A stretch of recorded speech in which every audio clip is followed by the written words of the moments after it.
here we are, 1 week deep. We've been out to get our daily allowance of fresh air, went for the obligatory exercise walk, although I am quickly popping out to pick up a few essentials and some food.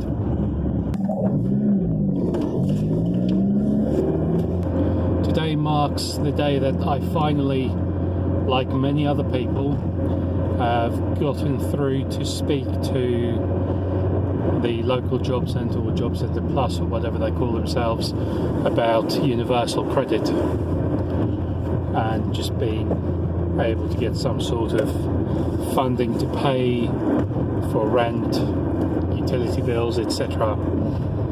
Now we've still got to wait another 3 weeks before we can even find out exactly how much we'll receive. However, from the conversation I was having with the lady who was dealing with our claim this morning, she said there's no issues on it. We should get all of our housing costs covered. What that quite means, I don't know, because they only asked how much we pay for rent. They didn't ask how much we have to pay for everything else. The worst thing is that we've essentially had to shut up doors, temporarily close the business, because our business involves going into other people's houses, which obviously currently is a big no-no. We've decided declaring the business temporarily shut until further notice. One problem is to keep ourselves on within the company as workers or whatever, so that obviously we can return to work afterwards. We don't know exactly when we're going to get any of that funding from the government, which is so far, it's been promised by the government. They've said that basically all companies are eligible to receive this coronavirus employee retention scheme. And an update this week I got was that the application process will be made available at the end of this month, which means it's another month or two from the end of, or from when those applications open, to actually receiving any funds. I think even then it only covers 80% of an employee's average salary, or well, it would be your monthly salary, but for us, our salaries vary quite a lot, so it'll be 80% of an average. It's one great big shit show, really.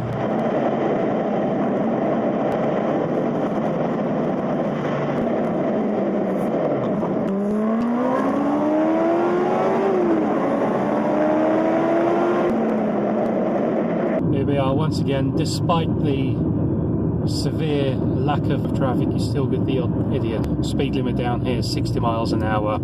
He was doing 28. If anything, that's more of a hazard than just sticking to the fucking limit. So I am nearly where I need to be.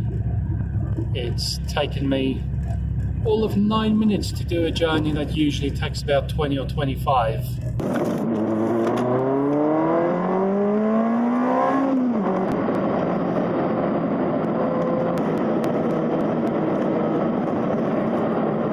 Just seen a man back there on the ground on his knees with a mask on, holding his hands in like a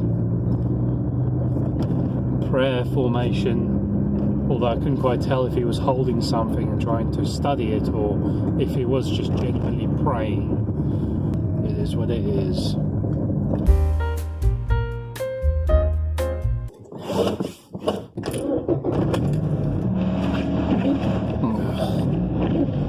Shit everywhere. Oh, nice parking. Dick. It's the next day now. I didn't quite finish whatever I was talking about yesterday. You can't go and do a single shop at a single shop anymore. You have to go out to multiple places to find everything you need. I'm still amazed to see how many people are actually coming out of their houses for walks, getting their daily outdoor freedom in. I don't mind so much having to come out to various shops to do the shopping in bits, because it means I can go for a little drive, and that for me is a little bit of freedom, just a tiny bit.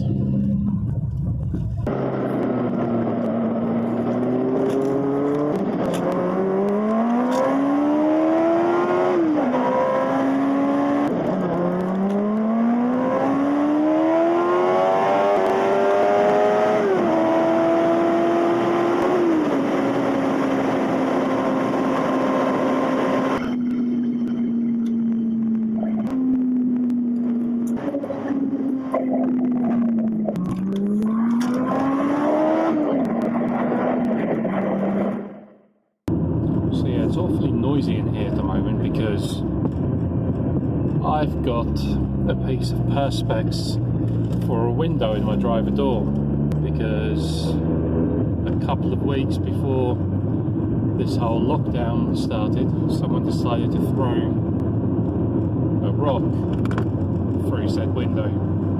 The only place I can find a replacement window from, or the only country I can find a replacement window from through eBay and such, because no breaker yards have these cars anymore, is from Italy. As far as I know, it's a patent part, so it's probably brand new or made to order at least, or something, because the price certainly reflects that. That price in particular is, I think it was nearly £190, which I'm not prepared to pay, considering if I was to find one of these second-hand in a breaker's yard, it would be about £20-25. So I'm not paying nearly 200 for a piece of glass. Plus, before this whole lockdown thing was announced, I had actually planned on scrapping this car this week, in fact, because I just hadn't had the time to fix it up in time for the MOT test. And now all cars have been granted 6 months MOT exemption, so I get to drive this car for an additional 6 months. So yeah, one part of my mission today is to get some fuel, because I'm running on red.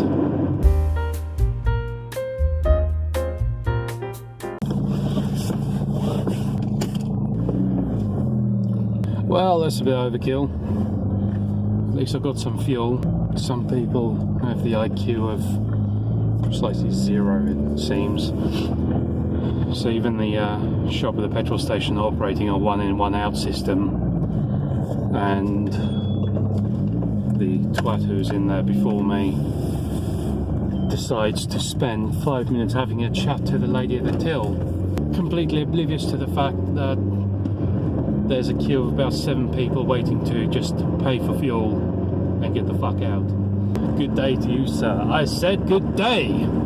Although it was nice to see that the price here was 110, which is 12 or 13p per litre less than where I'm from, so great success. Well, I've got to one shop just in time, no queue to get in, but as I'm leaving there's a queue of 4 people waiting to get in, so yeah, squeeze out. So there we have it.